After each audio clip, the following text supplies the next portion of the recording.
வணக்கம். செய்திகள் வாசிப்பது பத்மா சகாதேவன். போச்சம்பள்ளியில் வருவாய் தீர்ப்பாயம். இலவச அரிசி கேட்டு 2ற்கும் மேற்பட்ட முதியோர் உதவித்தொகை பெற்று வரும் முதியோர்கள் மனு.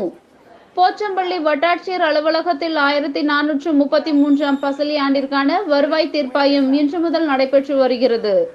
தனித்துணை ஆட்சியர் பன்னீர்செல்வம் நிகழ்ச்சியினை துவக்கி வைத்தார். இன்று முதல் 6 நாட்கள் நடைபெறும் ஜமாபந்தியில் நாளொன்றுக்கு சுமார் 4 வருவாய் கிராமங்களின் மனுக்கள் ஏற்கப்பட்டு வருகின்றன. ஜமாபந்திக்கு தினமும் நூற்றுக்கணக்கான பொதுமக்கள் தங்களது மனுக்களை அளித்து வருகின்றனர்.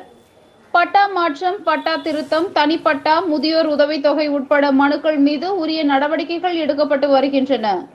இந்நிலையில் புளியம்பட்டி கிராமத்தைச் சேர்ந்த 25ற்கும் மேற்பட்ட முதியோர் உதவித்தொகை பெறும் முதியோர்கள் கடந்த 9 ஆண்டுகளாக இலவச அரிசி பெறப்படாமல் இருப்பதாகவும் பலமுறை ஜமாபந்தியில் மனு அளித்தும் இதுநாள் வரை இலவச அரிசி கிடைக்கப்பெறவில்லை என ஜமாபந்தியில் மனு அளித்தனர். அப்போது விசாரித்த தனித்துணை ஆட்சியர் பன்னீர்செல்வம் அனைவரிடத்திலும் முதியோர் உதவித்தொகை ஸ்மார்ட் கார்டு இல்லாத காரணத்தால் அவர்களுக்கு இலவச அரிசி கிடைக்கவில்லை, ஸ்மார்ட் கார்டு கிடைக்க வழிவகை செய்யப்பட்டு பின்னர் அவர்களுக்கு இலவச அரிசி பெற நடவடிக்கை எடுக்கப்படும் என உறுதி அளித்ததை அடுத்து அனைத்து முதியோர்களும் திரும்பிச் சென்றனர்.